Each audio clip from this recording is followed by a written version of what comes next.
Сега, не можам да не кажам за некои обвинувања кои беа изнесени према мене. За личните и финансиски клевети, што ви кажа, имам малку пошироко објаснување во понеделник вечер кај Васко Ефтов. Не сакам овде да се занимавам со тоа. Личните финансиски обвинувања ќе ги докажуваме и на суд со господинот Маријан Додовски, а пред вас само најодговорно ќе кажам. Во партијата ВМРО, Народна партија, од 2003 до денеска, јас само носам и обезбедувам спонзори. Едно евро не е злоупотребено од моја страна и тоа ќе му даде можност на господинот Маријан Додовски да го докаже пред суд. Тоа е веќе лична навреда и јас тоа ќе го направам.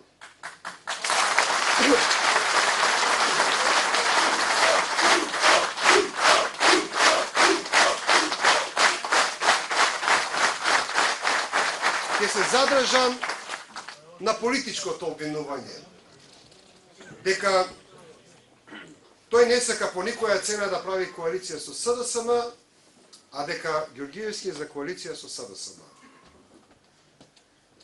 Значи, во овој момент ние немаме разговор со СДСМ за никаква коалиција.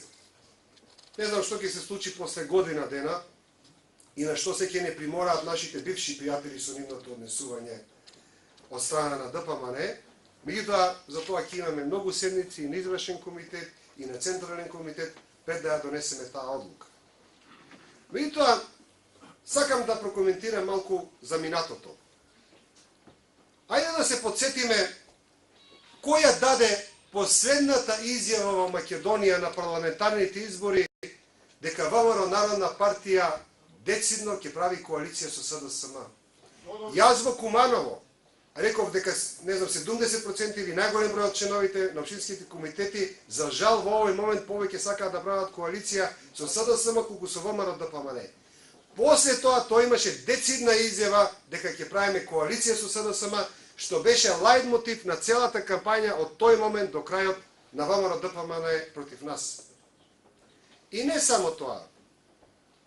Во целиот тој период тој оствари најмалку 5 до 6 средби со генералниот секретар на СДСМ, некои членови на извршен комитет беа со него на тие средби.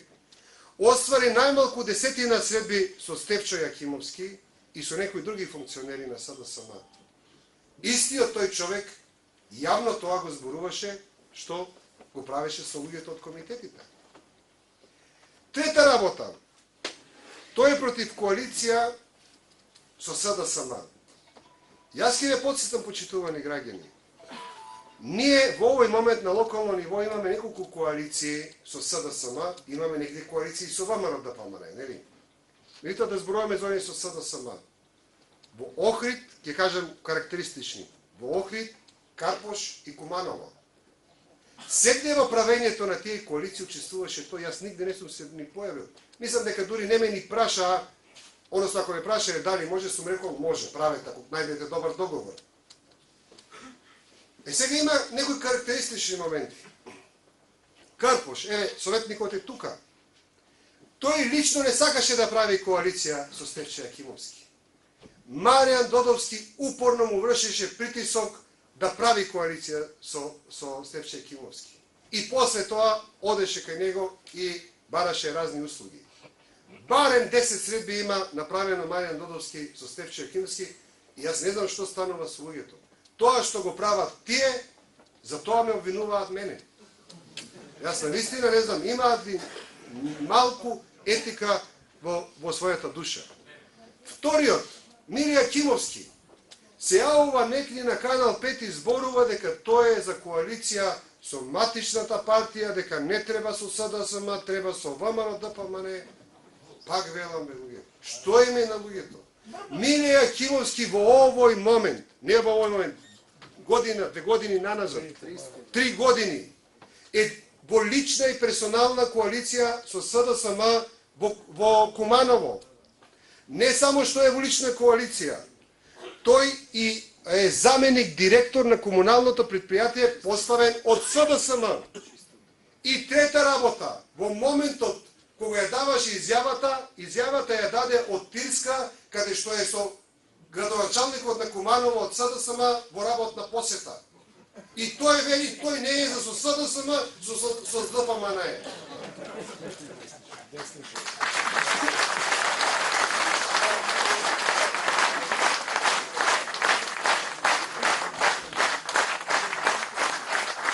Цената на купопродажбата ќе ја видиме многу брзо.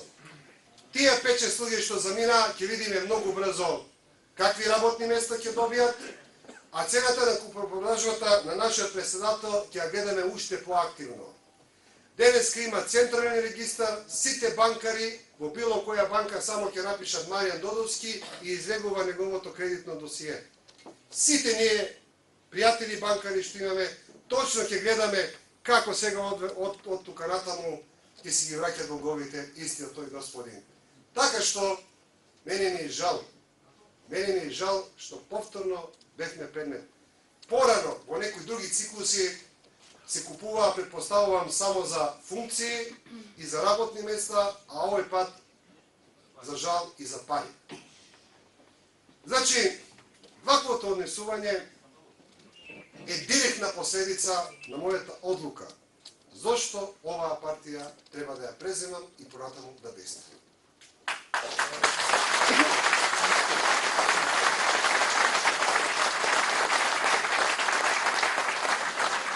Втората причина. Почитувани граѓани, почитувани членови на Централниот комитет, ние во овие денови бевме сведоци на директна интервенција и на упад на режимот во една мала партија во македонскиот простор. Режимот на ВМРО ДПМН после расчистувањето на медиумскиот простор во Република Македонија и правење практично на еден тоталитарен информативен мрак во Република Македонија, реши да се пресмета и со политичките противници, посебно на политичкиот блок и политичката десница. Ако добро се сеќавате, прво беше обезглавена Обединети за Македонија, при што јас и дадов една изјава.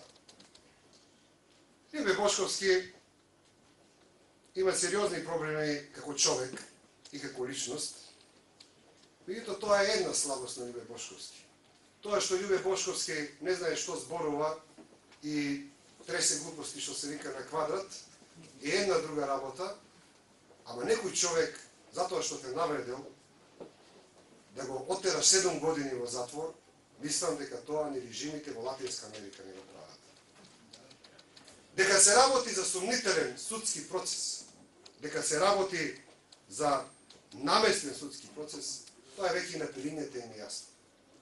Ако некој те навредил, суди го за клевета, оштети го 10, 15, 20.000 евра, направи му некоја таква штета, ама да му ја земеш слободата затоа што лично си му се нагледал на некој, тоа е злоупотреба на власта, школски пример.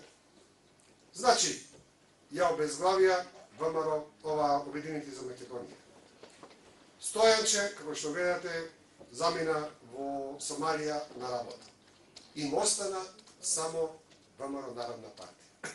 И решија да одат со финансиски трансфер како фудбалерите.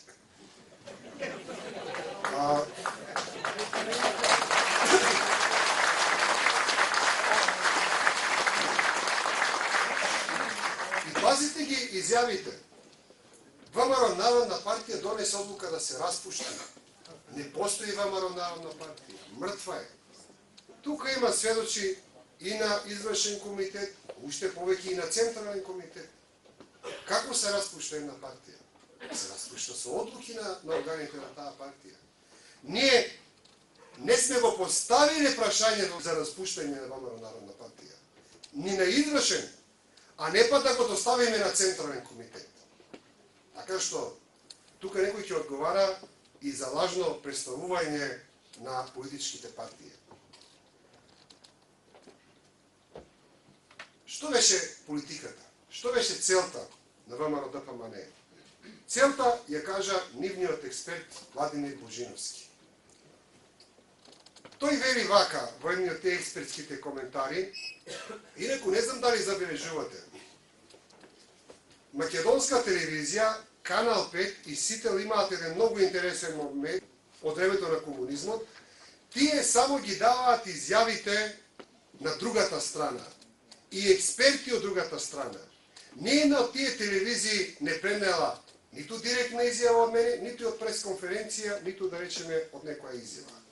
Така функционираше Сојузот на комунистите порано, ако се сеќавате.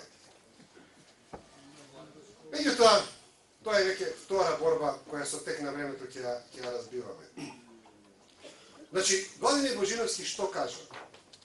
Се очекуваше обединување на десницата, се очекуваше обединување на СДСМ со десницата, меѓутоа се случи распуштање на десницата и целосно нејзино преминување во ВМРО ДПМН.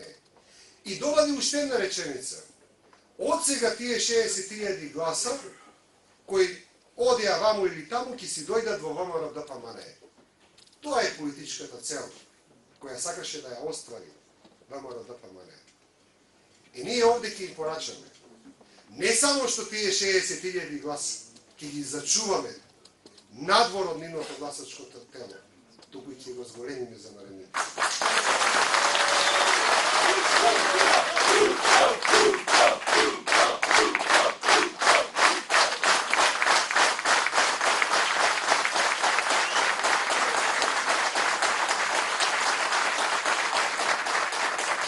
Затоа уште еднаш потенцирам. Ние во последните денови Македонија беше сведок на директен упад на режимската партија во една мала опозицијска партија со цел нејзино обезглавување, распуштање и уништување. Тоа е криминален чин за секоја демократија. Дотолку повеќе што имаме и многу аргументи и за финансиските нивни операции, имаме аргументи дека на денот на изборите, односно денот на ударот кој требаше, беа ангажирани градоначалници, министри, на кои на вас ви се јавува да се појавите на пресконференцијата во Holiday Inn, се со цел да покажат многу народ таму. Денеска, вчера ви се јавува да не дојдете на Централниот комитет и токму затоа што многу јасно учествуваме и го знаеме нивното директно работење за уништување на една политичка структура. Уште еднаш ќе кажам, кога режимска партија, користејќи ја власта, сака да уништи и да распушти било каков политички субјект во Република Македонија, се вика диктатура, се вика тоталитарен систем. Така правеа комунистите до 45 година, така правеа режимите во Латинска Америка. Нема да дозволиме во Република Македонија вакви настани и појави да ни се случуваат.